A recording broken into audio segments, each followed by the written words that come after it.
glass bridge. It's fragile because the real war is within.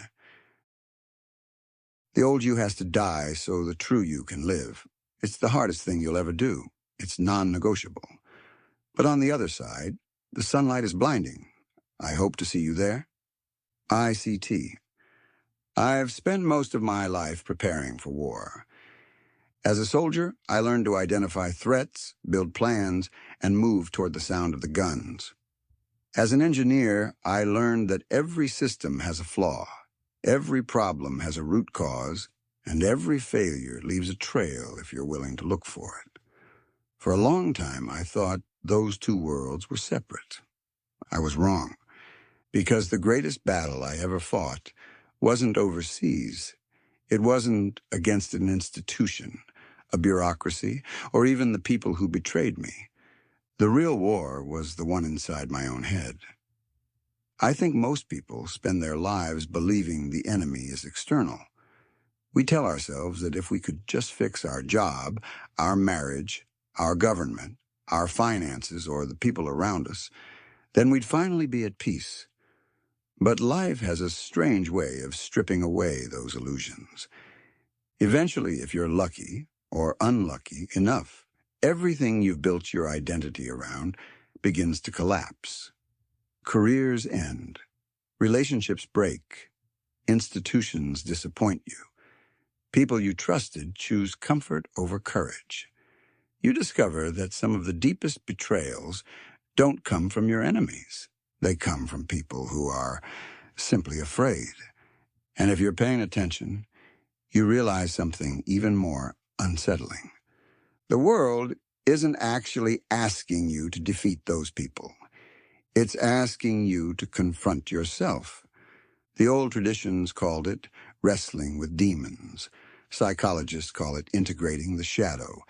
Engineers might call it debugging corrupted code. Different language, same mission. Every one of us carries a shadow. We give it names: fear, anger, resentment, shame, pride, regret. We imagine it lurking behind us, whispering that we're not enough, that we are what happened to us, that the worst thing we've ever done or the worst thing ever done to us defines who we are. But here's the realization that changed my life. The shadow isn't real. It's a ghost built from old wounds and outdated stories. It's the accumulation of every lie we've accepted about ourselves. It survives because we keep feeding it attention. We mistake survival mechanisms for identity. We confuse scars with character. The shadow isn't some ancient monster stalking us through the darkness. It's just unprocessed pain wearing a mask. The irony is that the harder we run from it, the larger it becomes. We build entire identities around avoiding the parts of ourselves we don't want to face.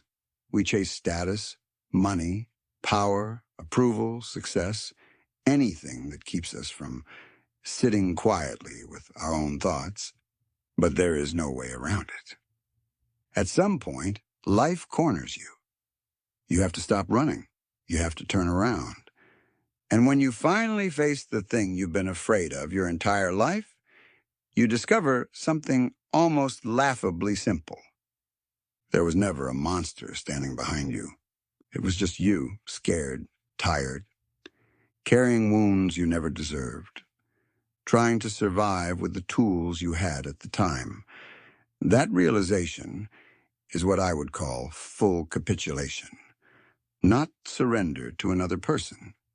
Not surrender to a system. Not surrender to defeat. Surrender to the truth.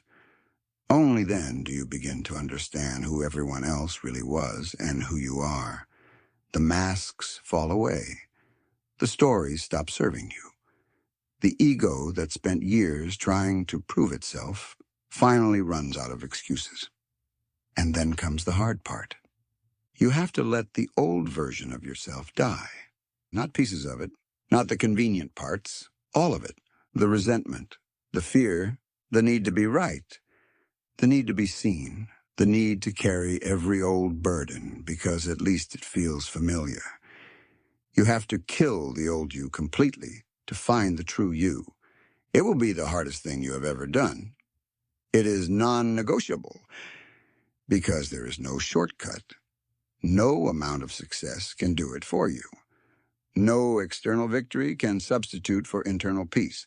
No applause from the crowd can drown out a war you're still fighting inside your own heart. And yet, on the other side, the sunlight is blinding. Not because life becomes easy, it doesn't.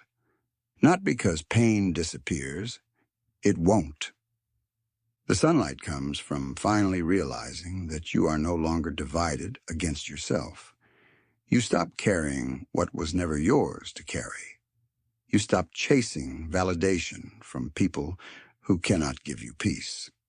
You stop trying to become what the world expects and start becoming what you were created to be. Maybe that was the point all along. Maybe the entire journey, the victories, the failures, the betrayals, the grief, the grace, was never about becoming someone new. Maybe it was about stripping away everything that wasn't really you. There's another lesson hidden in all of this, and I think it's one that engineers and old warriors understand instinctively. We don't actually have much patience for imaginary monsters. Give an engineer a problem, and he'll map the system. Give a warrior a threat, and he'll move toward it. Give either one enough time, and eventually they'll realize the darkness was just another puzzle waiting to be solved. The shadow hates that. Because the shadow feeds on confusion, and engineers organize, it feeds on fear, and warriors advance. It feeds on isolation, and love reminds us that we were never truly alone.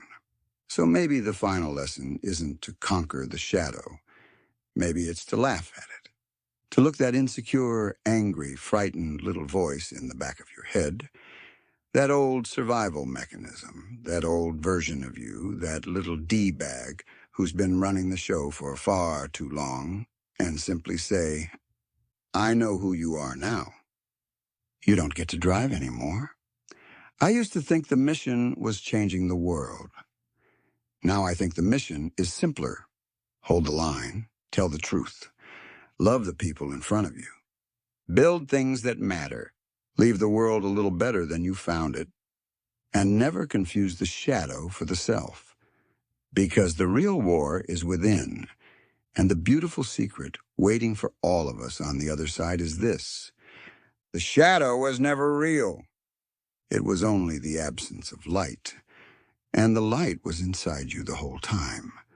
The glass bridge is fragile because the crossing is internal. No one can carry you across. No institution can do it for you. No amount of money, status, or recognition can substitute for it. At some point, every one of us has to leave the old self behind and walk into the light alone. The old you has to die so the true you can live. It's the hardest thing you'll ever do. It's non-negotiable. But on the other side, the sunlight is blinding. I hope to see you there. ICT.